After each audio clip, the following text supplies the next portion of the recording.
Buonasera a tutti voi, è venuto a trovarci Andrea Zanini, mancavi da tanto tempo, è stato un piacere averti visto in campo, piacere adesso chiederti com'è andata sta partita strepitosa, veramente incredibile.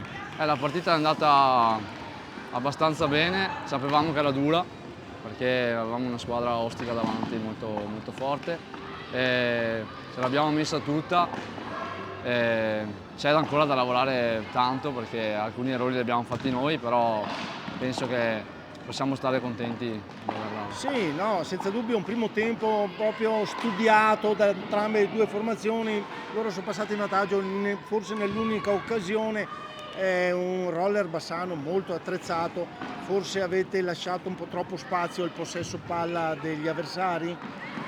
Oddio, l'allenatore ci aveva detto di fare una difesa bassa e dopo alzarci quando ce lo diceva lui, quindi aver fatto fare possesso a loro era anche, si sapeva già.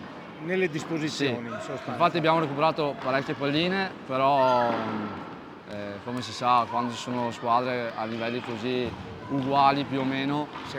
si fa, queste sono le partite che vengono fuori. Poi una difesa molto stretta da parte loro vi ha messo molto in difficoltà. Forse nell'ultimo quarto della gara avete trovato i giusti proprio movimenti, i giusti varchi e li avete sfruttati anche benissimo.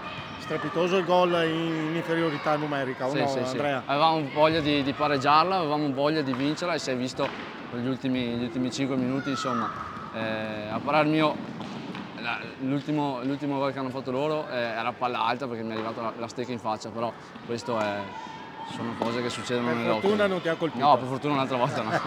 Ci mancherebbe altro. Grazie Andrea, Grazie a voi. in bocca al lupo per i prossimi incontri e Grazie. a risentirci. Grazie.